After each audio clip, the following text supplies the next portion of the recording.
Quando o presidente fala que ele está preocupado com a economia, ele não está diminuindo a vida. Eu vejo o contrário. E eu falo isso porque eu estou sempre com ele, eu vejo a boa intenção dele. O que a gente tem que avaliar juridicamente mesmo é a ilegalidade do Twitter de estar excluindo postagens, né, tweets, em razão de entender que aquilo fere as suas normas, né? É muito preocupante. Eu não tenho ninguém da minha família na área jurídica, tudo que eu construí foi sozinha. Hoje eu sou advogada do presidente da República, posto que muitos homens gostariam de estar, mulheres também. Hoje conversando com a advogada Karina Cufa, ela que é advogada eleitoral do presidente Jair Bolsonaro e que acabou de se recuperar do coronavírus, não é isso? Como é que está a sua saúde? Bom dia, advogada. Bom dia, Luísa, como vai? Uma satisfação aqui falar com vocês. Eu estou ótima, sem sintoma nenhum, com a saúde perfeita. Mesmo durante o tratamento, eu não tive nenhum sintoma que me preocupasse, eu tive sintomas leves. Eu acabei passando praticamente assintomática, né, pelo período de tratamento do coronavírus. E pelo que eu tenho lido, né, tido informações, estudos, inclusive fora do Brasil, boa parte da população acaba pegando o vírus e nem sabe, né? Eu acabei sabendo porque eu fiz o exame em razão de ter tido contato com pessoa que também deu positivo. Esse é o grande perigo da doença, né? Porque é assintomático na maior parte das vezes, e aí a pessoa vai passando e não sabe que está passando, né? Sim, então a senhora não chegou a precisar ficar internada, falta de ar, não teve aqueles sintomas mais graves da doença? Não, nada. Eu tive, assim, para falar que eu não tive nada, teve um dia que eu tive dor no corpo, aí eu tomei remédio, passou imediatamente, né? Dor de cabeça eu tive umas 2 vezes também durante esse período de 15 dias, também tomei remédio, passou. Fiquei com um pouquinho de tosse seca, mas era bem esporádica, não era o tempo todo. A garganta, ela não chegava, sabe, aquela garganta inflamada de gripe pesada. Parecia mais um arranhado, assim, um incômodo. E um sintoma que é incomum, que é diferente, foi a ausência de olfato e paladar, né? E aí o médico falou que isso é comum, porque como o vírus ataca a parte respiratória, ele acaba formando edema na mucosa nasal e acaba prejudicando, enfim, todo o sistema respiratório, né? Aí agora eu já tô um tempo já recuperada, né, desde que eu recebi alta na semana passada, na quarta-feira. Então, hoje meu olfato já tá normal, já tô sentindo o cheiro das coisas e voltei a sentir, né, o gosto da comida também, porque eu tava... E aí você perde fome, né, porque como você não sente gosto de nada, não tem vontade de comer. Entendi. A senhora contraiu o coronavírus numa viagem que a senhora fez no início de fevereiro para Miami, não é isso? Não foi início, foi... Nossa, eu tô meio perdida, né, com data. Acho que foi no final de fevereiro, né? Final de fevereiro. Foi para Miami. Eu estava em Miami. E no mesmo período estava também a comitiva do presidente, participei de alguns eventos, tive contato com toda a comitiva. E já naquela época, a senhora imaginava, eu vou até relembrar aqui os números do Brasil hoje, 30 de março, ele chegou a 4.256 infectados e 136 mortos. A senhora já naquela época imaginava que a gente fosse chegar a esses números? Na verdade, não. Assim, a gente ouvia falar do coronavírus, especialmente na China, né? E sabíamos que uma hora ia chegar no Brasil, mas eu particularmente não tive assim o cuidado de no aeroporto usar máscara, ficar passando álcool gel a cada contato com o objeto, né? Então, assim, acabei tendo um descuidado, mas tá na época, acho que todo mundo estava agindo assim, né? Esse fato de o coronavírus ter vindo para o Brasil acabou alertando muitas pessoas em relação aos próprios hábitos, né? Não digo nem higiene, porque passar álcool gel a cada 5 segundos não é questão de higiene, né? Tem outras formas de cuidar da higiene que não leva a esse exagero, é que de fato a gente tem um vírus altamente contaminável. Mas eu não tinha tanta preocupação assim, eu estava consciente do vírus, mas não tinha tanta preocupação. Os dados que estão sendo apresentados, inclusive, eu acho que se a gente pudesse fazer exame em todos os cidadãos, a gente ia ter um número muito maior de infectados, né? Justamente porque os sintomas, né, as pessoas que são infectadas, na maior parte, elas são assintomáticas. Tem um índice aí de 84, 85 pessoas, 80% das pessoas infectadas que passam com sintomas leves, né? Então, se a gente for considerar os assintomáticos, a gente vai ter um índice muito grande de infectados e um índice muito, muito pequeno de pessoas falecidas, né? Então, assim, apesar de ser um vírus altamente contaminável, assim, ele chega a não ser perigoso para a maior parte da população. Ele acaba sendo perigoso para pessoas que têm, está no grupo de risco, né, que são as pessoas mais idosas, pessoas que têm algum problema respiratório, outras doenças, e aí que a gente tem que administrar para que não haja letalidade para esse grupo de pessoas.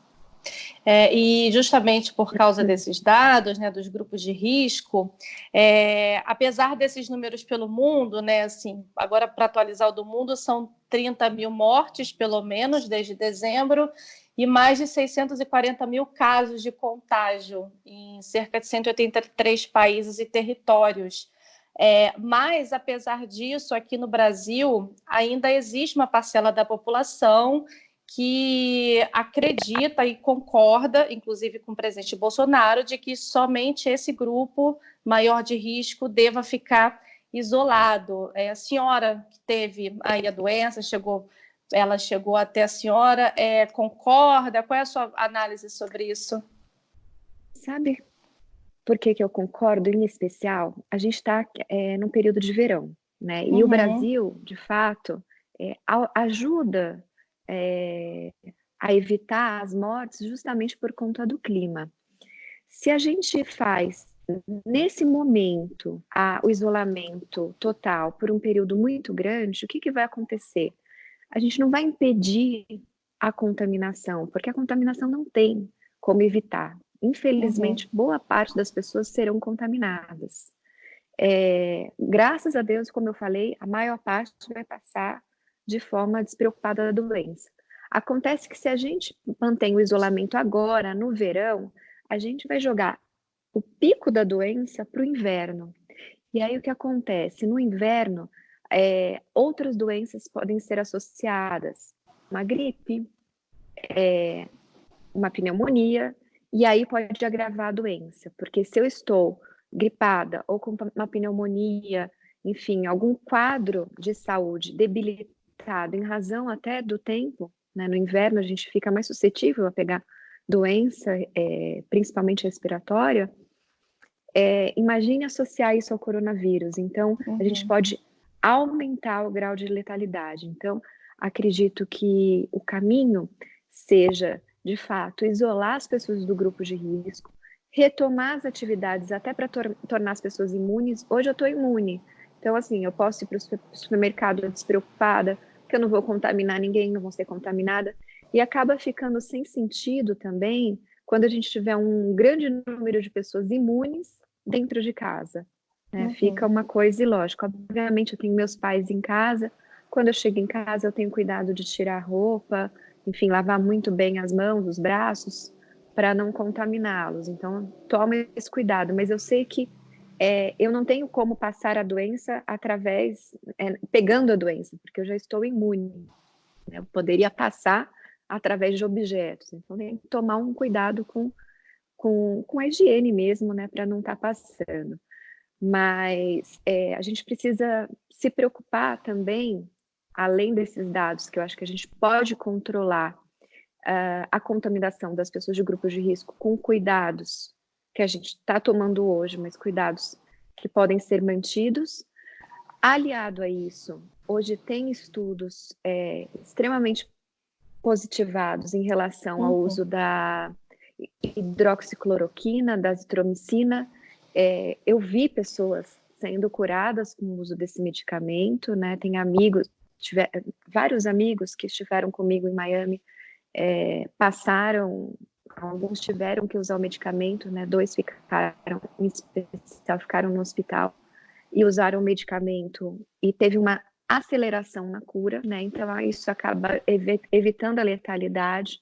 Então eu vejo positivo um caminho de investir no medicamento. E uma coisa que preocupa, né? Hoje a gente está há mais de 15 dias, todos em quarentena. A gente vê já, né, uma demissão em massa, principalmente Sim. de grandes empresas.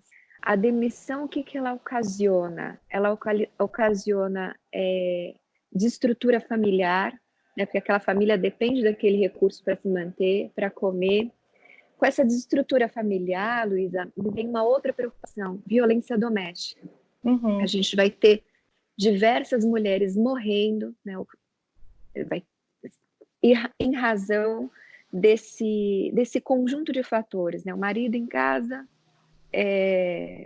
desemprego, enfim, aquela crise familiar que acaba gerando, e isso, infelizmente, aumenta o índice de feminicídio. Suicídio também, as pessoas começam a ficar depressivas porque perdem o emprego, porque estão trancadas, acabam não usando o tempo para pensar de forma produtiva.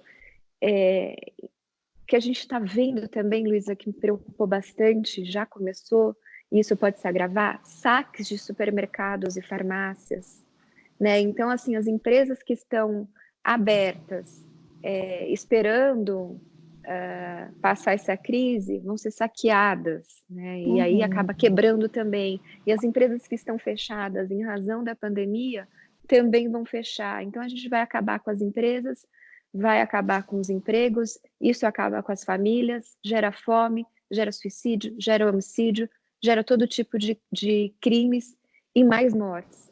Então, quando o presidente fala que ele está preocupado com a economia, ele não está diminuindo a vida. Eu vejo o contrário. E eu falo isso porque estou sempre com ele, eu vejo a boa intenção dele. Então, o que eu vejo? Ele está dizendo o seguinte: olha, se a gente quebra o país, mais pessoas irão morrer. Ele não está preocupado com números. O Jair não é disso. Ele está preocupado, sim, com vidas. Que ele vê que aquela pessoa lá da ponta, se ficar desempregado, sofre, assim, problemas sistêmicos dentro daquela família toda. É o filho que vai apanhar por nada, vai ser agredido pelo pai. É um conjunto de coisas muito preocupantes. Mas, doutora, são mais aí, enfim, mais de 180 países e territórios que estão passando pelo mesmo problema. E me parece que só o presidente do Brasil que concorda que a gente deva voltar às atividades, sendo que o próprio ministro da Saúde dele pede que não, que as pessoas fiquem em casa. Então, a gente está vendo esse impasse. O Paulo Guedes, também ministro da Economia, deu uma entrevista recentemente falando: eu, como cidadão, quero ficar em casa, quero estar em casa. Então, para a gente não ficar só nessa discussão, quem está certo, quem está errado, então, qual é a solução? Porque se o mundo inteiro está indo num caminho e só o Brasil está indo no outro, então qual seria a solução? Eu não acho que o Brasil está indo em outro. Tem vários países que estão com um índice pequeno de letalidade que também não estão adotando o isolamento horizontal, né? Então, o Brasil ele está atendendo assim, hoje a gente está no isolamento horizontal, mas se viesse para um isolamento vertical, não seria exceção. Tem outros países que também estão nesse sentido. Mas, obviamente, que para a gente sair do isolamento horizontal para ir para o isolamento vertical, né, a gente precisa de algumas medidas. Então, não é simplesmente chegar e falar: amanhã está todo mundo liberado, vai para a rua. A gente precisa, sim, e eu vejo o governo federal trabalhando nisso, eles estão montando dentro do gabinete de crise um grupo especializado para tratar do tema, para ver se formos mudar, sim, para o isolamento vertical, para evitar mais mortes por outros fatores que não só o coronavírus, como que a gente vai fazer para ter mecanismos para evitar? Hoje, com o uso da tecnologia, assim, eu não estou falando nem pelo governo, estou falando que eu ouvi de alguns amigos. Hoje, com a tecnologia, você consegue monitorar as pessoas para ver, para justamente dar alertas. Tem plano de saúde que hoje já tem um aplicativo que funciona da seguinte maneira: ele tem um geolocalizador, e aí, se a pessoa que está com coronavírus ou a pessoa que é do grupo de risco sai de casa, ele manda uma mensagem para a pessoa e fala assim: olha, fique em casa, volte para casa. E lá também consegue monitorar todos os sintomas da pessoa, porque a cada X horas ele manda um aviso pedindo para a pessoa relatar os sintomas. E por que isso é importante?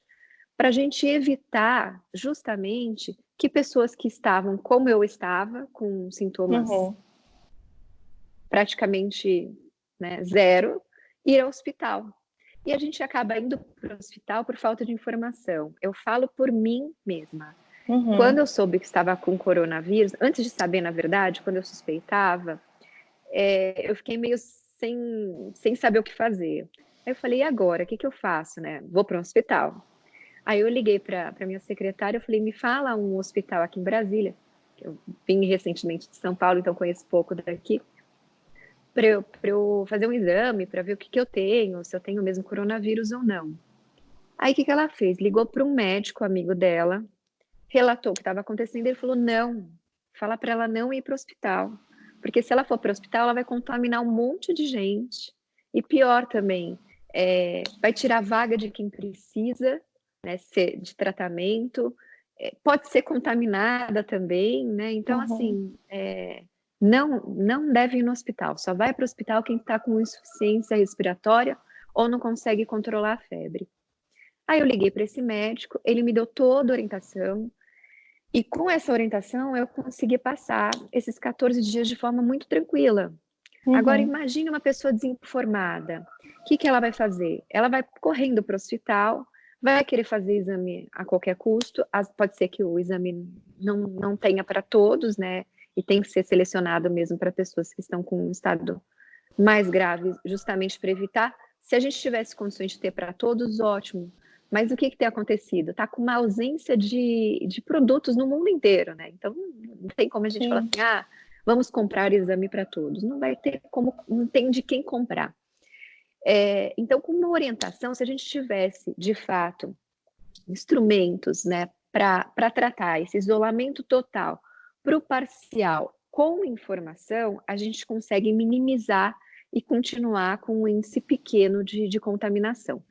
Relativamente, porque, a meu ver, eu não sou médica, não participo do governo, estou dando minha opinião pessoal. A meu ver, quase todas as pessoas acabarão sendo contaminadas. E boa parte não terá informação de que foi, por causa dos sintomas. Os sintomas são, assim, no meu caso, e no caso de mais 15 que estavam comigo, eles praticamente não sentiram sintomas. Só 2 acabaram, né? Um foi para o hospital porque já tinha um probleminha respiratório, o outro acabou indo em decorrência da idade. Mas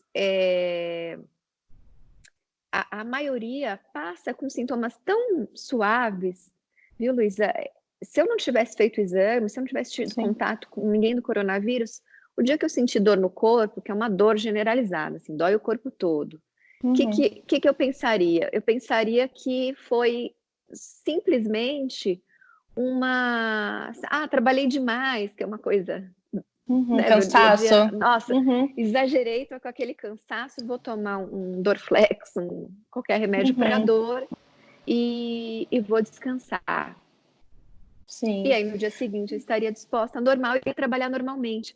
E olha o perigo que está aí, porque eu teria contaminado inúmeras pessoas, porque eu não ia estar sentindo praticamente nada. Então, eu acho que vai ser muito fácil, a contaminação é muito fácil, muito fácil. Agora, o que a gente tem que ter em mente é que o índice de letalidade é pequeno e o índice de letalidade está sendo visto pelo governo federal com muita responsabilidade, ou seja, buscando alternativa.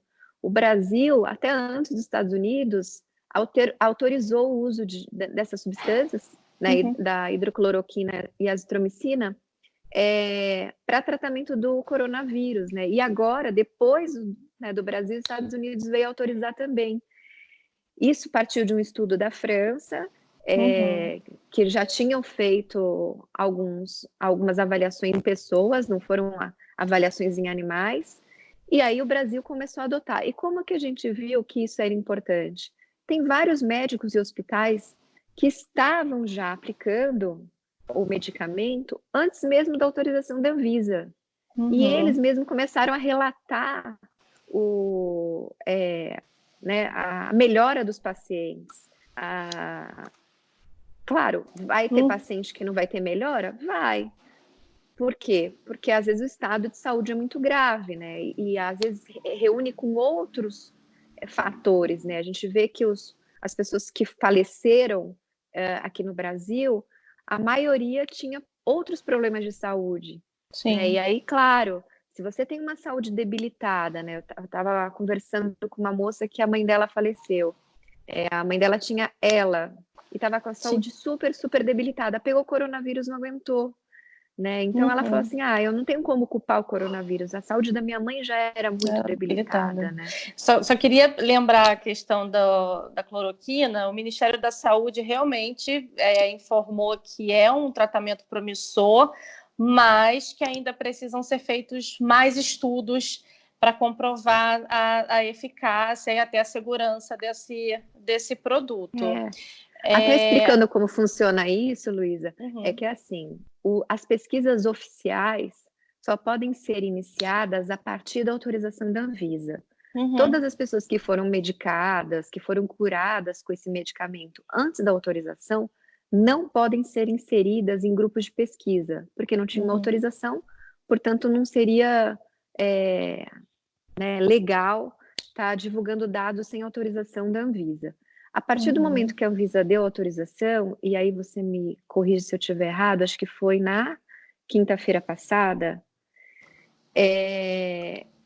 a gente vai ter que calcular aí, para ter os dados oficiais do uso do medicamento, pelo menos 15 dias, que é o tempo de tratamento, né, das pessoas com a doença em questão. Então, a gente vai ter o resultado oficial com 15 dias. Mas a gente já tem informação, né? Inclusive eu falo de amigos que foram tratados com medicamento, que tiveram uma melhora assim, substancial. Teve um que depois de 6 dias usando medicamento, ele estava entubado, ele saiu do tubo. E os médicos ficaram impressionados, que achavam que ele ia ficar todo o período do tratamento com o tubo, né? Então, assim, acho que com 15 dias, a partir da quinta-feira passada, a gente vai ter já uma perspectiva melhor. Eu tenho uma dúvida jurídica que surgiu de comentários nas redes sociais, né? A gente sempre fica atento aos comentários, tanto nas matérias como nos próprios posts do presidente. Ele ontem saiu às ruas, cumprimentou a população, foi muito criticado por isso, porque afinal ele está desobedecendo uma recomendação das organizações mundiais de saúde, inclusive do próprio ministro da Saúde. E aí o que pipocou-se foi, não seria ali um crime você, mesmo sendo contrário a que todo mundo fique em casa, você desobedecer uma recomendação médica, tanto que o próprio Twitter, não sei se a senhora viu, o Twitter ele excluiu vídeos do presidente na rua porque não considerou legal aquele tipo de conteúdo justamente por estar desobedecendo todas as ordens. Então, a senhora, como advogada, aí, assim, consegue esclarecer essa dúvida aí dos internautas, enfim, das pessoas? Eu não vejo problema algum no presidente sair de casa, né? Até porque ele está todos os dias no Palácio do Planalto trabalhando. Né? Agora, ele frequentar qualquer lugar, não vejo nenhuma ilegalidade nisso.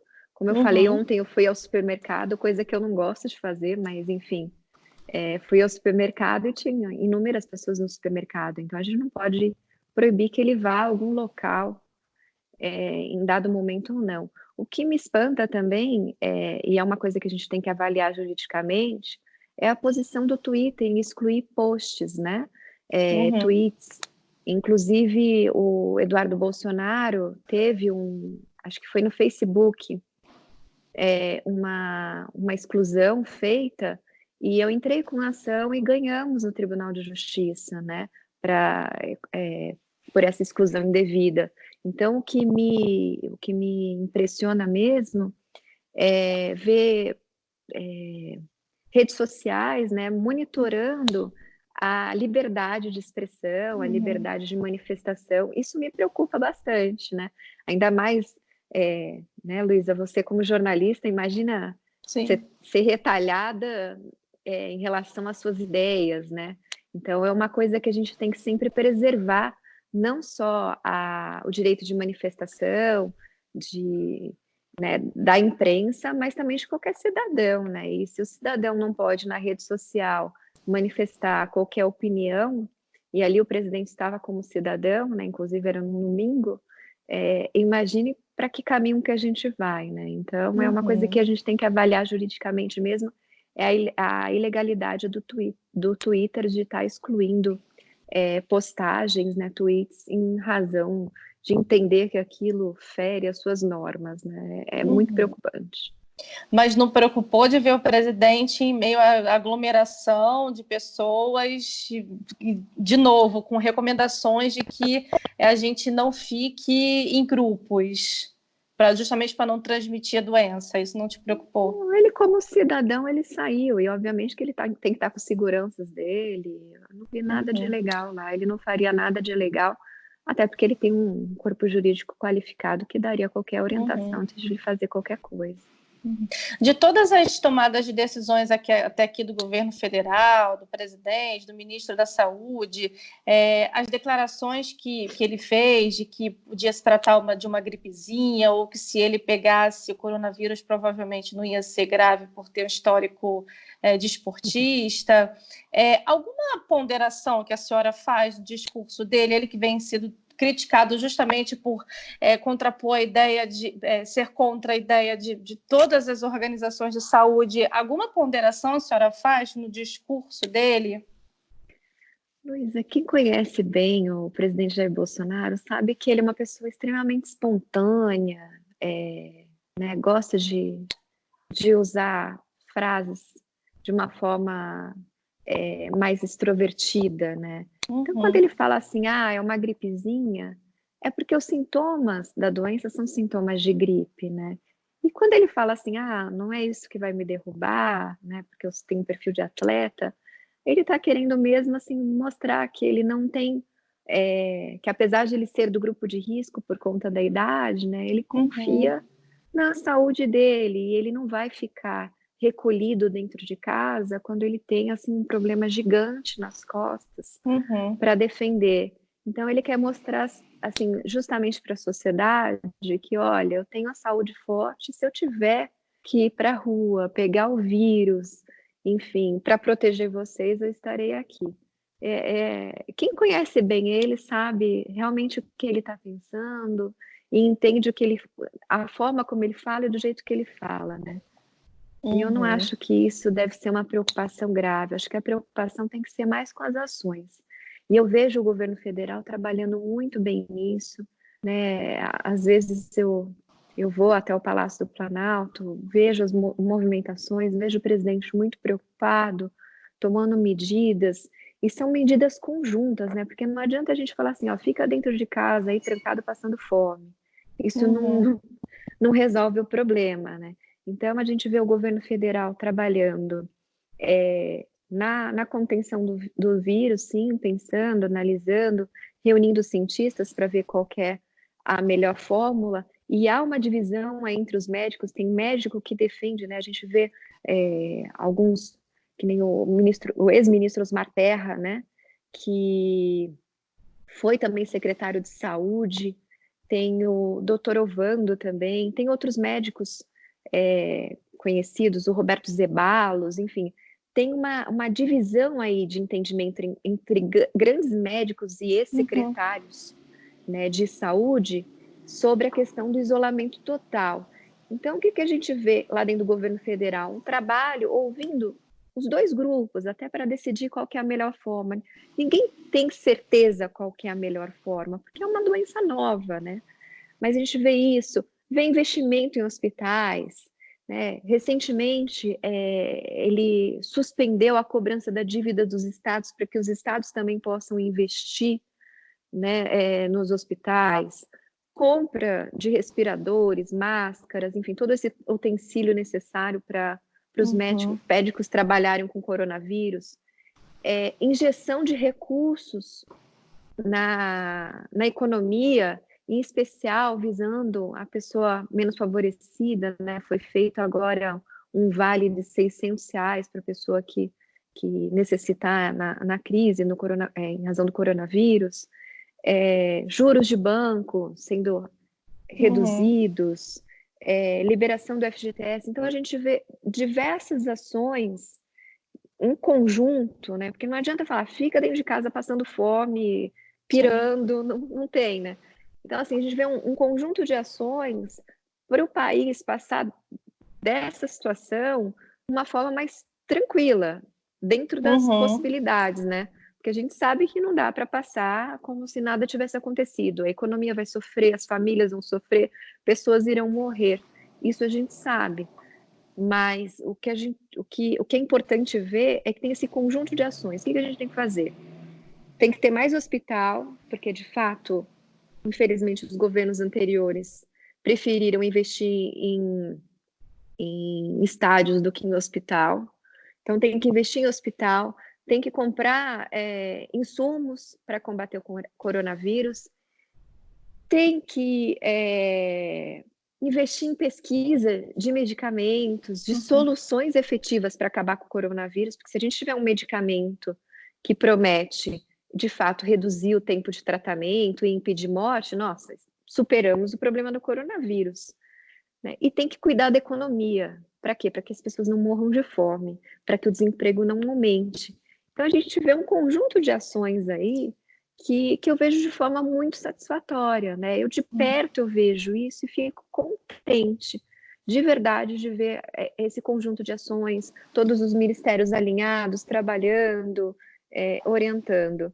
E eu, assim, eu vejo que o Brasil, Luísa, a gente tem um pouquinho de sorte, né, em tudo. É um país abençoado. Como fomos um dos últimos a ser atingidos, a gente está vendo também as soluções chegando, né, no início do nosso pânico. E isso é bom, porque como a gente já tem uma luzinha no final do túnel, olha, pode ser que a gente tenha um bom medicamento para resolver o problema de todo mundo. Isso dando certo, a gente tem a solução. Isso dando certo, a gente tem a solução antes dos outros países que tiveram inúmeras pessoas falecidas. Então, eu acredito muito, assim, tenho muita esperança e fé que o Brasil vai passar melhor do que os demais. Eu vi nas suas redes sociais a senhora fazendo duras críticas ao governador João Dória pelas medidas que ele tomou em São Paulo.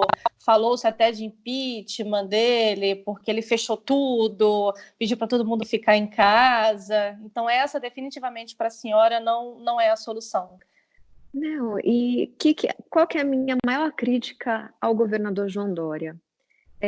Não é só a medida de isolamento horizontal, de ter fechado tudo, mas é o conjunto de ações que eu vejo ele utilizando de forma politiqueira, né? Então, no lugar de ele agregar, de trazer soluções, de compreender que o governo federal está mandando dinheiro para o estado de São Paulo, para que o governo do estado de São Paulo invista na questão do coronavírus, ele fica só atacando o governo federal, usando a desgraça, a doença das pessoas como palanque político. E, mais recentemente, eu fiquei muito preocupada, e até acompanhando uma postagem da deputada federal Bia Kicis, que ela disse que fez o levantamento, foi na casa da pessoa que faleceu, uma pessoa que faleceu porque um pneu da sua oficina mecânica estourou, então ele morreu com né, com a explosão desse pneu que atingiu, foi no atestado de óbito deu coronavírus. E outras pessoas que têm relatado que são obrigadas a colocar, a inserir no óbito, né, concordar com o óbito de um familiar, falecimento pelo coronavírus. E me preocupa muito, se isso for confirmado, uma manipulação de dados. E essa inclusive, manipulação de dados... já deu, desculpa, só para te interromper, já houve notícia de que a história do borracheiro é fake news. Então, a Bia Kicis falou que vai processar, inclusive, os veículos que estão fazendo fake news, porque ela tem prova contundente de que é verídica a informação. Então, assim, é uma coisa que está sobressada, mas outras pessoas também entram em contato com a gente e falam, olha, minha mãe morreu, é que nem essa que faleceu, que tinha ela, apesar que ela deu positivo para o coronavírus. Mas, assim, outras pessoas falam assim, fulano faleceu disso e saiu óbito de coronavírus. Eu não estou afirmando que isso é verdade, mas se isso for comprovado, é uma coisa muito grave e sim, cabe uma responsabilização grande contra o governador que está usando a desgraça, a doença de pessoas para manipular dados, para usar como palanque político. E eu não vejo, eu fico muito, muito insatisfeita quando eu vejo uma pessoa se comportando como um marqueteiro, né, se promovendo, não vendo as coisas positivas que estão sendo feitas por outro governo que ele tanto almeja, né? Então, assim, deixa a inveja de lado, deixa as questões políticas de lado, né, os oportunismos, deixa tudo e vamos trabalhar para o país.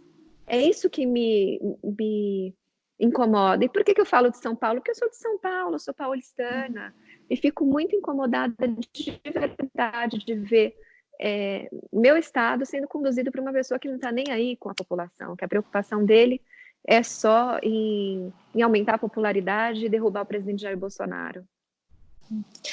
Também vi nas suas redes, e também foi um pouco o tema da nossa conversa inicial antes de começar a gravar, a senhora brincou com alguém dizendo que estava difícil fazer home office porque a senhora tem um filho de 4 anos. Né? A senhora também tem um adolescente, né, de 17, mas o de 4 anos é que mora com a senhora. A senhora mandaria hoje ele para a creche, para a escola, normalmente? Olha, Luísa, as crianças, assim, o índice de óbito é 0, né? Então, eu não teria essa preocupação. Eu acho que todo mundo vai acabar sendo contaminado, né? E de fato, assim, é o que eu falei no início da conversa. O que adianta eu blindar todo mundo, inclusive minha família, nesse período, que é de verão, que ninguém está com nenhuma outra doença, e deixar ele pegar o coronavírus no inverno. E meu filho, ele fica muito doentinho no inverno, como qualquer criança. Então, assim, se eu tiver que escolher entre ele pegar agora ou no inverno, eu prefiro que ele pegue agora, com certeza. Então, a senhora super mandaria normal, tranquilo, para a escola? A hora que retornar as atividades da escola, ele vai retornar, obviamente. Mas enquanto a senhora esteve se recuperando, a senhora se isolou dele, né, e da família, não foi isso? Sim, eu fiz isolamento justamente por recomendação, né? A partir do momento que eu fui diagnosticado com coronavírus e há uma orientação do meu médico, do Ministério da Saúde, para me isolar, obviamente que eu tratei todo o protocolo. Mas se tiver uma orientação distinta e hoje estudando mais sobre o tema, e me preocupa muito, né? Eu não gostaria de pegar a doença no inverno. Eu não sei se eu teria passado da mesma forma que eu passei. Imagine eu com uma pneumonia e coronavírus. Com certeza ia ficar bem debilitada. Então, me aprofundando no tema, principalmente vendo que a maior parte das pessoas passam de uma forma tranquila. As crianças passam praticamente assintomáticas. Não tem criança que falece em razão de coronavírus. Então, não vejo por que ter assim uma enorme preocupação. Obviamente que eu quero o melhor para os meus filhos, né? A preocupação maior seria quem? Com os meus pais. Né? Aí sim, o que eu procuraria? Fazer o isolamento dos meus pais. Aí eles iriam, né, para outra casa, ficar os dois sozinhos, tal. Agora, com meu filho não, porque a gente tem números aí mostrando que é uma doença que não vai afetar nenhuma criança.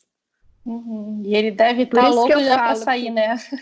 Nossa, hoje ele estava, Luísa, tentando me convencer a não sair de casa. né? Ele falou que eu não podia sair para trabalhar, que tá cheio de coronavírus na rua, que era melhor eu não trabalhar mais.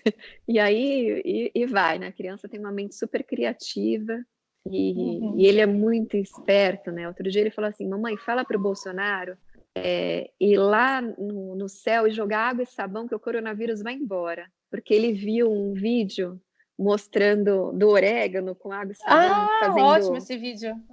Que fazendo que o afasta. orégano era o coronavírus e afastando, né, para incentivar a criança a lavar a mão. E aí ele viu isso e falou: já sei como salvar o planeta, é só jogar água e sabão lá do Crianças. céu, né? A senhora, muito... entre os prejuízos que o país pode ter se perdurar, né, esse isolamento que a senhora citou ainda há pouco, a senhora falou do desemprego, mas a senhora tocou num ponto também que a gente sempre debate, que é a violência contra a mulher. De fato, a ONU Mulheres já afirmou que vai aumentar, que já deve estar aumentando casos de violência contra a mulher, porque, óbvio, enfim, né? A mulher fica em casa, tem inúmeras brigas com o agressor e acaba, né, sendo vítima desse crime. Na sua avaliação, o que deve ser feito hoje para conter esse crime? Olha, é difícil, muito difícil. Quando a gente trata de violência doméstica, Luiz, é um fator assim que precisa de um conjunto e não é uma coisa que a gente resolve assim, olha, vamos conscientizar o agressor que a partir de agora ele não pode mais agredir a esposa e inclusive os filhos também, né? Que eles não escapam dessa, né? O ciclo de violência acaba sendo familiar. Então, assim, eu não sei qual medida seria suficiente para a gente evitar morte de mulheres numa condição em que o marido desempregado dentro de casa, sem a bebida às vezes, né? Porque aí deixa ele mais nervoso, aí quando consegue bebida fica, né, aí explode de vez. Enfim, é um fator, né? A briga familiar por falta de dinheiro, por convivência, né? Assim, excesso de convivência também traz problemas. Sim. Mas, enfim, são um conjunto de fatores que essa quarentena traz para o ambiente familiar. E não adianta a gente vir com uma história bonita, falando, é um momento de união da família, agora vai ficar tudo perfeito, porque a gente sabe que na maior parte das famílias brasileiras, principalmente essas que a gente já vê um histórico de agressão, não adianta o diálogo, né? A promotora de justiça Gabriela Mansur, ela tem um projeto que eu super defendo, acho muito bonito, que trata o agressor, mas durante um período, por isso que eu falo. O que eles fazem lá? Chama tempo de despertar, né? A partir do momento que identificam um agressor, ele tem a opção de participar de cursos, né? E eu não sei nem como que tá esse projeto agora com o coronavírus, né? Porque como a gente vai colocar várias pessoas dentro de uma sala de aula, ele participa de cursos e nesses cursos eles vão mostrando, conscientizando a importância de respeitar a família, respeitar a esposa e não agredir. E ela tem resultados muito positivos, né, com esse tipo de abordagem, em que o agressor, né, o marido volta para o lar e para de agredir. Né? Ela tem histórias fantásticas. Sim, tem sentido. pesquisas mostrando que diminui a reincidência, inclusive, quando trabalha também com agressor, diminui super.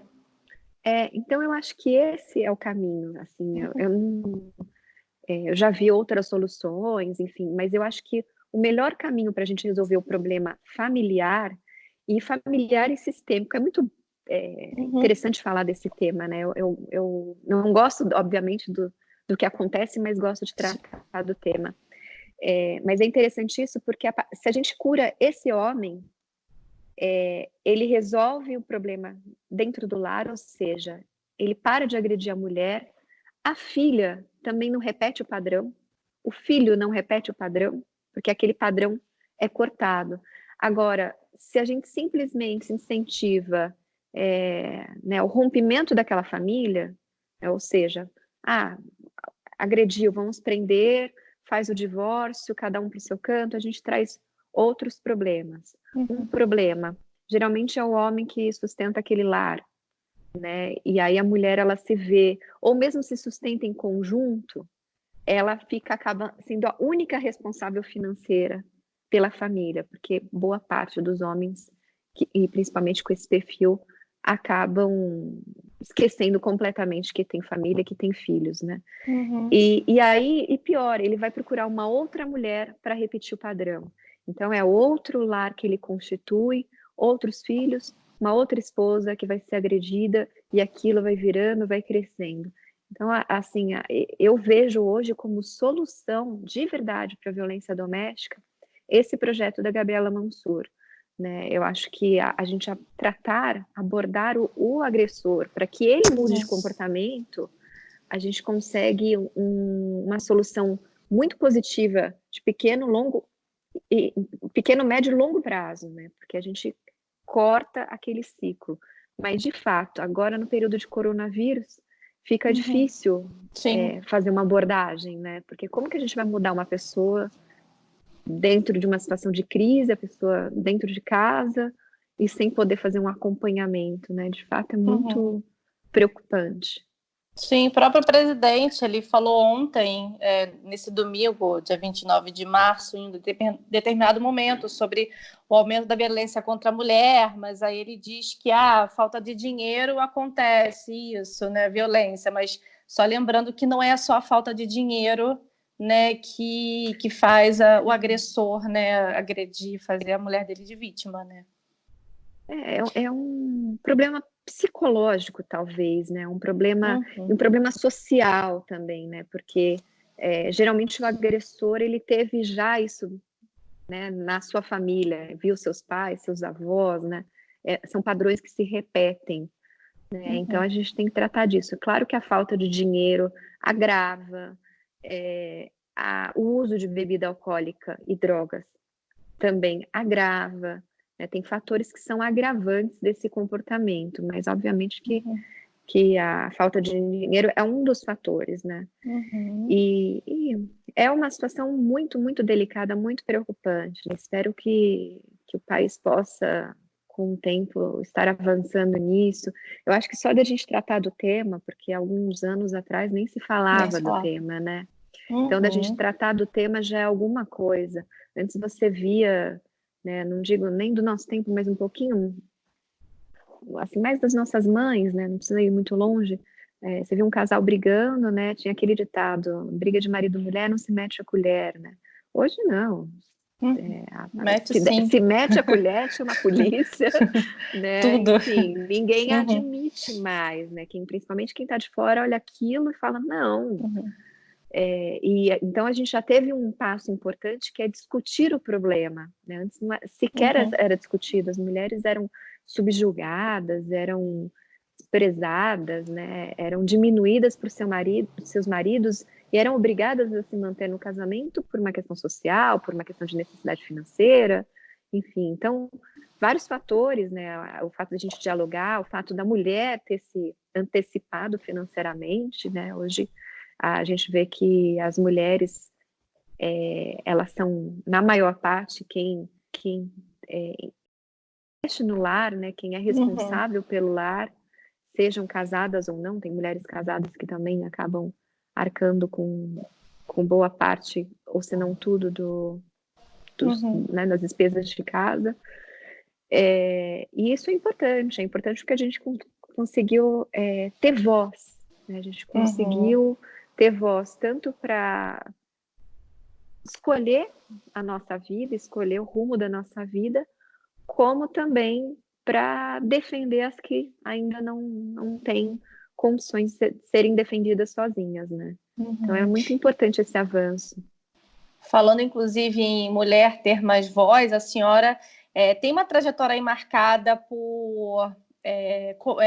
pelos direitos da mulher, né? A senhora já fez parte, inclusive, do grupo de mulheres advogadas da UAB, não é isso? E a senhora tem um projeto, o Eleita, que é para incentivar mais que as mulheres participem mais da política.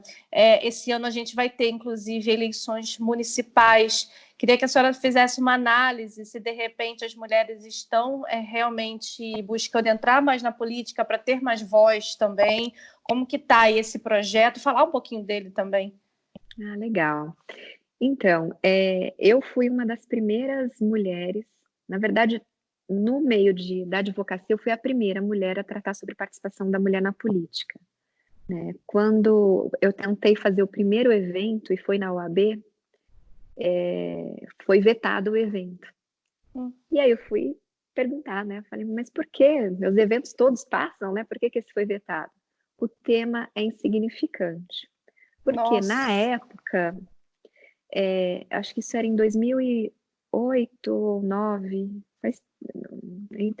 eu tenho como levantar isso, acho que foi em 2008 ou 2010, não lembro.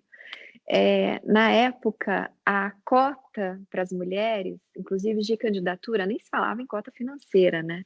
Nem de tempo de rádio e TV. A cota de candidatura, ela não era obrigatória. Ela existia, mas era para inglês ver. Estava lá na legislação que tinha que inserir mulheres nas composições, mas não era obrigatória, ou seja, ninguém cumpria. E aí eu queria fazer o evento justamente para incentivar o debate. É o que a gente estava falando agora. Se a gente não trata do tema, ele fica embaixo do tapete. Ninguém vê, só quem está incomodado com aquilo, quem sofre com aquilo, né? E aí eu tentei fazer um grande evento a respeito do tema e eles indeferiram. Aí teve o evento, foi passando o tempo e tal. Comecei a escrever sobre o tema e comecei a fazer cursos, né? E aí eu vou chegar na ELEI. Aí a gente pedia o espaço emprestado da Assembleia Legislativa, e aí eu conversava com alguns professores, e eu mesma, né, me disponibilizava meu tempo e ia lá dar aula para essas mulheres. Então, assim, o projeto da Eleita começou assim, começou de uma forma extremamente amadora, porque a gente não tinha recurso, o que tinha eu pagava do bolso, aí fazia manual, fazia cartilha, cuidava de toda a programação dos cursos, os professores eram promotores, procuradores, juízes, embargadores, grandes advogados, então assim, por conta dos meus contatos eu conseguia ainda, né, deixar um curso extremamente qualificado, o curso era gratuito, né, enfim, e aí a gente começou. Aí fez isso numa eleição, em outra, e aí eu sempre vi, assim, um monte de gente fazendo essas ações e usando ferramentas para divulgar as ações, né, e eu fazendo ali, pequenininho, começamos lá com 5 alunos, depois já teve uma aula que a gente chegou a alcançar 80 pessoas na sala de aula, né, foi aumentando, aí eu falei, não, eu preciso fazer isso de uma forma que atinja mais mulheres, né, não é um projeto excludente de homens, se tiver algum homem que queira se inscrever, vai estar disponível, até porque a Eleita é uma plataforma online, então ela não tira a vaga da mulher, então o homem que quiser se inscrever, ele pode. Só que qual que vai ser o diferencial, que é o que a gente tem desde o começo? A gente tem algumas aulas voltadas especificamente para a mulher, né? Porque a gente tem que ter cuidado com algumas coisas. Primeiro, quebrar alguns paradigmas justamente em relação à fala, né? Então, imagina no projeto da Eleita eu colocar uma pessoa para palestrar que faça piadas sexistas. Não dá. Não dá. Né? Então, a gente tem que ter esse cuidado de ter uma linguagem adequada. Outra coisa que é extremamente importante e até mais importante, dentro desse curso, a gente ter algumas plataformas, algumas matérias voltadas especificamente para a mulher. Porque para a mulher alcançar o poder não é a mesma coisa que o homem. Sim. Eu tenho uma amiga, ela foi diretora da Fiesp, a única, inclusive, diretora mulher da Fiesp, e ela falava assim para mim, ela falava assim, Carina, terno e gravata é pressuposto de competência. Então, a gente tem que ser 10 vezes melhor do que os homens para sermos respeitadas. Né? Então, quando eu vi isso, eu ainda era muito nova, né? E aí marcou muito na minha mente, porque desde então eu falei, não, eu preciso ser muito melhor do que os homens, porque o fato de eu ser mulher já acaba sendo um agravante. Isso, de fato, é verdade. Eu vejo eu como advogada, né? Eu não tenho ninguém da minha família na área jurídica, tudo que eu construí foi sozinha. Hoje eu sou advogada do presidente da República, posto que muitos homens gostariam de estar, mulheres também, mas assim, era um posto sempre ocupado por homem, né? Eu não tenho relato de um advogado que tenha sido o advogado de um presidente da República, né? A gente tem um exemplo aí de um grande jurista já falecido, que é o Márcio Tomás Bastos, que era o advogado, né, dos presidentes, tanto do Lula, depois da Dilma foi o Zé Eduardo Cardoso, também um grande jurista. Então sempre foram postos ocupados por homens, né? E a gente, assim, eu sinto na pele justamente essa dificuldade e até o preconceito. Meu escritório, Luísa, eu sou a única dona do escritório, né? Eu tenho associados, tenho colaboradores, mas foi uma coisa que eu criei, eu que mantenho financeiramente, eu que dou as diretrizes, e às vezes as pessoas se reportam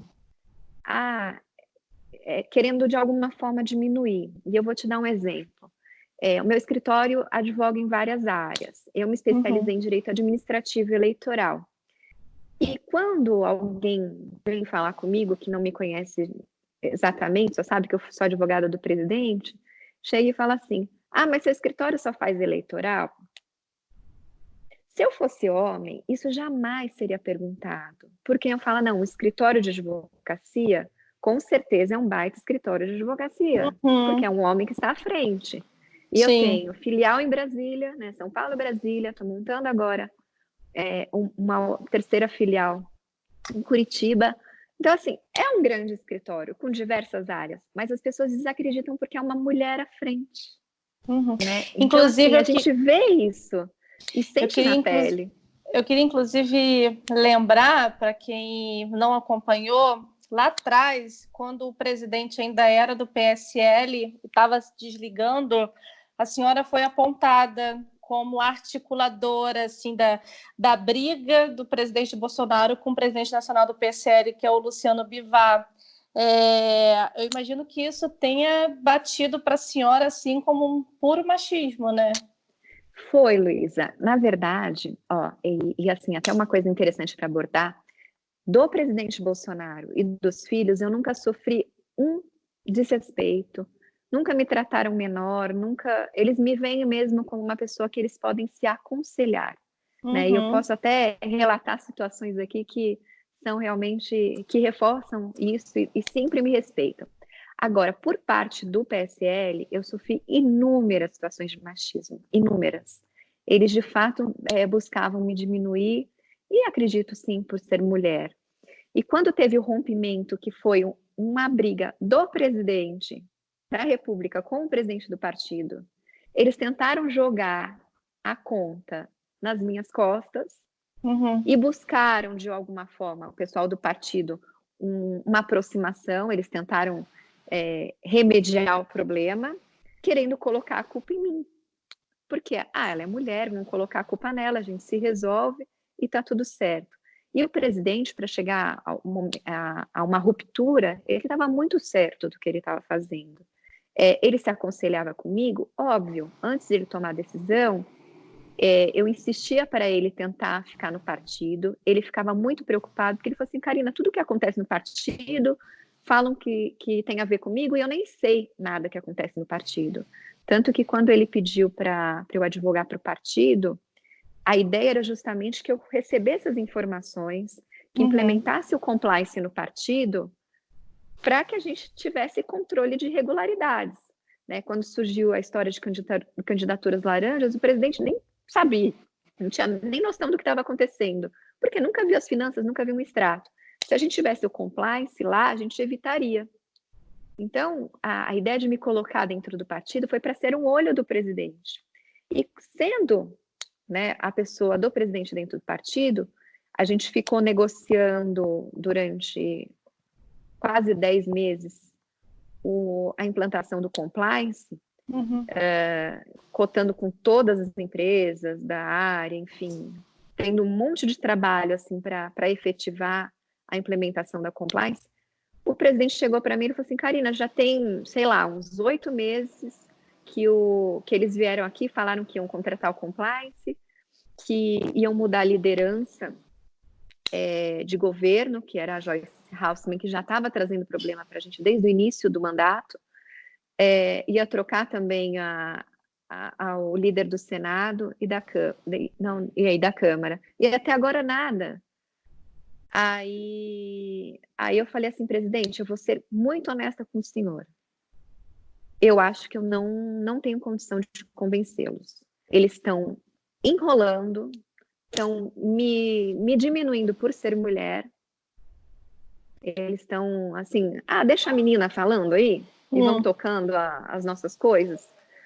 E eu falei para ele, eu tô com esse sentimento que eles estão me desprezando, ignorando o seu pedido, inclusive, e não vai ter jeito ali. A decisão é sempre do senhor, eu nunca imponho nada ao presidente, mas eu falei, a decisão é do senhor, mas eu acho que eles vão ficar enrolando para ficar utilizando o seu nome, fazer o partido ficar grande e depois te deixar de canto. Então, eu acho que é uma situação que tem que se pensar. E aí ele falou, eu vou sair do PSL. Ele falou, não tem condição de ficar. Se eles não querem corrigir, não querem trazer instrumentos para dar maior transparência e blindar justamente o nome Bolsonaro de candidatura laranja, nota fria, nota falsa, contrato de honorários sem prestação de serviço, que o mais engraçado, Luísa, esse período, eles fizeram um ataque grande à minha pessoa, grande mesmo, levando dossiês nas redações, com informações Falaram do teu falsas. Salário também, né? Que você ganhava demais. Então, deixa eu te contar, até isso que é interessante. O PSL, ele tinha um escritório em cada estado. Eu atendia São Paulo. O contrato para cuidar do estado de São Paulo era R$40 mil. O contrato para cuidar da Paraíba, que eu fiquei sabendo depois que eu vi os dados divulgados, era R$70 mil. Então, assim, era eu que ganhava demais, né? Então, assim, eles fizeram um processo difamatório e outra, R$40 mil é só pesquisar, valor de mercado até abaixo do mercado, né? Teve um contrato também com a senadora Selma, eu cobrei, acho que foi R$100 mil para fazer, e era num período até que eles estavam sem ainda receber o fundo partidário, eu cobrei um valor bem abaixo do mercado, justamente para ajudar. O valor de mercado aí seria entre 300, 600 mil reais. Eu cobrei 100. Eles contrataram um escritório depois por R$1 milhão, para o mesmo serviço. Então, assim, foi um festival de acusações, e eu tenho certeza que foi porque eles pensaram assim, ela é mulher, ela é jovem, vamos bater que ela não vai aguentar, vai pegar as coisinhas dela, vai voltar para São Paulo, com o rabinho entre as pernas. E aí, o que eu fiz? Mantive firme e forte, fui em todas as redações, conversei com todos os jornalistas, contei a verdade. Algumas matérias caíram, né? Algumas pautas caíram porque viram que não tinha pé nem cabeça, outras não. Teve, infelizmente, uma revista que deu uma matéria sem me ligar, sem me consultar, reproduzindo o dossiê falso, totalmente fake news a meu respeito. Teve dossiê que sugeriu até caso, né, relacionamento amoroso que não existe. Caraca. Então, assim, pegaram muito pesado. E eu tenho certeza que a estratégia foi essa. Ela é mulher, ela é jovem, vamos bater, vamos acabar com a reputação dela, que ela vai embora. Mas eles não sabiam quem eu era de verdade, né? Na verdade, eu fiquei firme e forte, enfrentei o problema de frente e hoje estou muito mais forte do que antes. E agora eu acho que não tenho dúvida que até esses machistas me respeitam. Inclusive hoje a senhora também é tesoureira do Aliança pelo Brasil, né? Que é o partido que o presidente ainda está tentando viabilizar para as próximas eleições, né? Como está esse processo? Eu imagino que por conta de tudo que está acontecendo, está parado. 2022 vai ter tempo para até 2022 organizar tudo? É engraçado até isso, né? Quando o presidente me chamou para ser tesoureira, na hora, eu fiquei meio assustada, porque eu nunca tive pretensão, eu nunca fui filiada a partido político, eu sempre fui técnica, né? E quando o presidente me convidou para ser tesoureira, eu olhei assim para ele, aí eu falei assim: o senhor sabe que eu nunca quis ser dirigente partidária, nem política, nem nada. Ele falou assim: eu sei, mas eu preciso de você. Eu preciso de uma pessoa de confiança para cuidar, em especial das finanças, porque é a parte mais delicada, né? A gente vê aí que o tesoureiro, né, você viu o que aconteceu com o tesoureiro do PT, né? Sim. Então, realmente, é a parte mais delicada de um partido político. E aí eu acabei aceitando, e eu falei para ele que seria temporário até a gente ter uma estrutura de compliance, com todos os controles, que nenhum tesoureiro, nenhum contador conseguisse fraudar dados e, enfim, desviar recursos, né? Mas enquanto isso não tiver efetivado, eu vou ficar como tesoureira para blindar o presidente. E eu fiquei, assim, honrada com o pedido em razão da confiança dele, mas de fato não é um projeto meu. E o que eu falei para ele, quais seriam os meus projetos? Assim que eu estruturar o compliance, deixar tudo bonitinho, vou continuar cuidando do jurídico, né, do partido, e cuidar da qualificação das mulheres, né? Até estava falando da plataforma eleita, a gente começou de uma forma orgânica, né, com grupos pequenos, foi crescendo, e a gente vai fazer uma plataforma IAD. Né? Na verdade, já está em produção, acho que nos próximos dias a gente já está com plataforma no ar, visando justamente essa situação do coronavírus, que não tem como a gente fazer nenhum curso presencial com a proibição de aglomeração. Mas o que eu quero fazer? Eu quero pegar tudo que eu tenho de experiência desses mais de 10 anos, né, qualificando mulheres na política, toda essa expertise em aulas em EAD, e levar também para a Aliança pelo Brasil. E foi isso que eu falei para ele na época. Eu falei: eu quero cuidar, não preciso ser presidente da Aliança Mulher, porque eu não me importo com esse tipo de nomenclatura, cargo, mas eu quero, de fato, ajudar na organização, né, comandar esse processo de qualificação das mulheres na política, que isso que vai ser um grande avanço. E a Aliança, a gente suspendeu, obviamente, a coleta de assinaturas e os eventos. No site, a pessoa ainda tem como fazer o preenchimento da ficha, guarda a ficha para o momento oportuno nos mandar, né? E a gente continua cuidando dos trâmites jurídicos e organizando o partido, né? Recentemente abrimos a conta bancária, estamos planejando, né, colocar a loja online com produtos oficiais da Aliança no ar. Obviamente que a gente, até por uma questão de comoção, né, a gente fala em crise econômica, não tem como eu ficar pensando agora em divulgar doações para partido, né?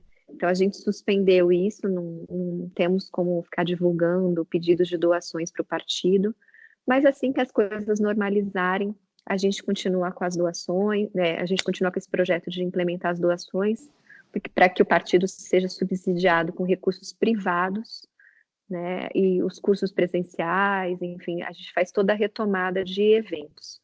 Em relação às eleições para 2020, não vai dar.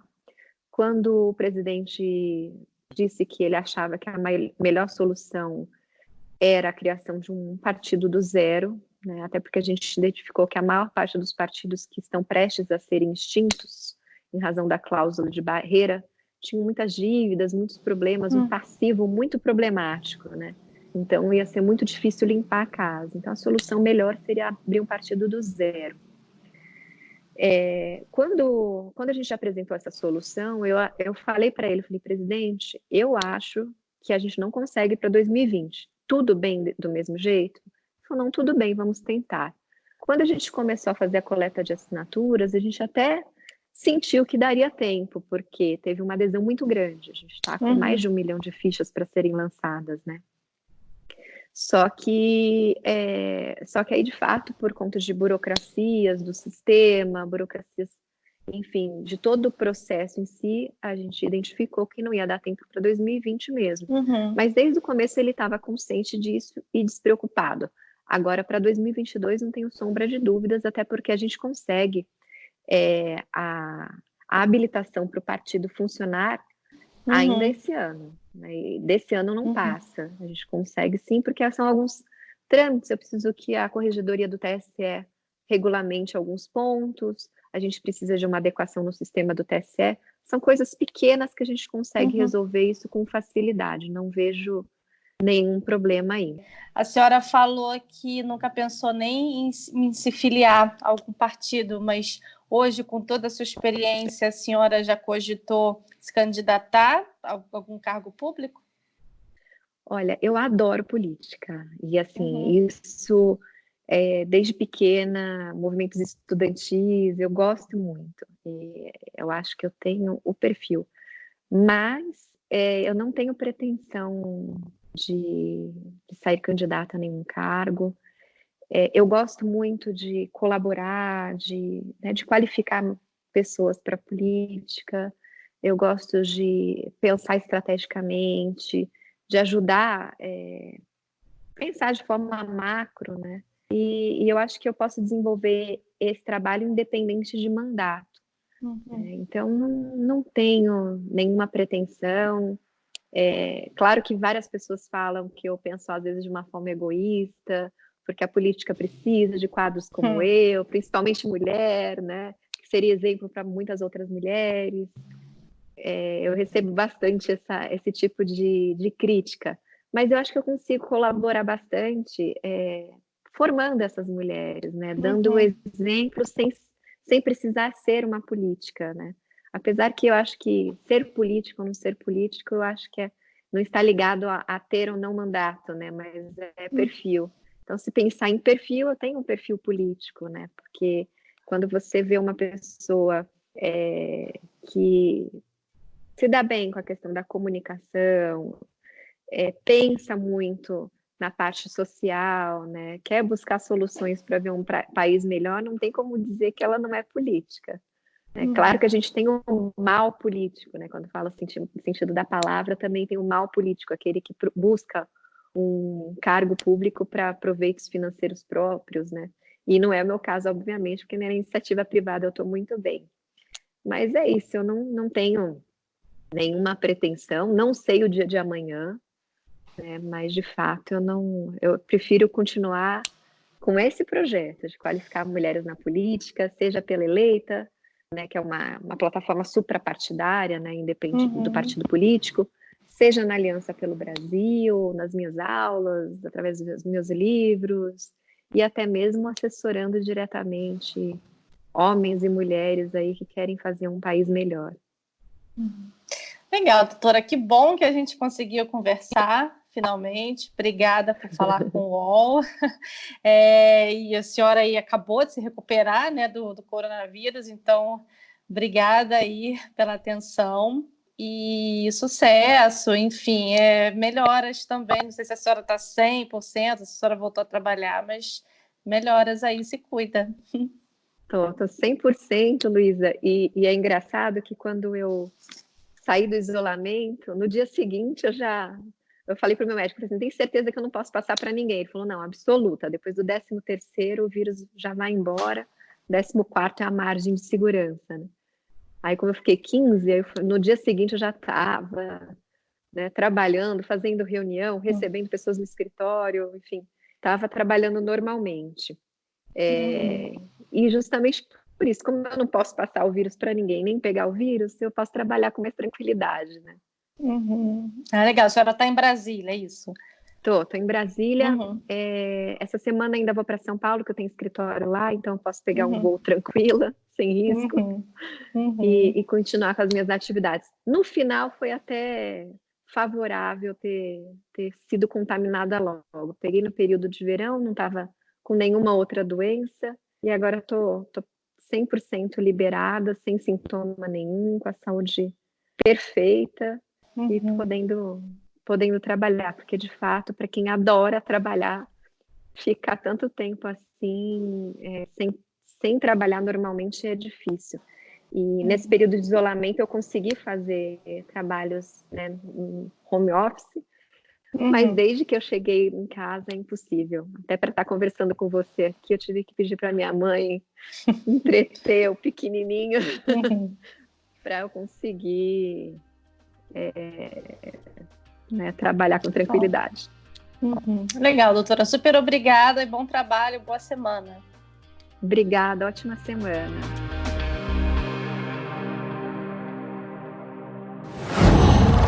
Qual?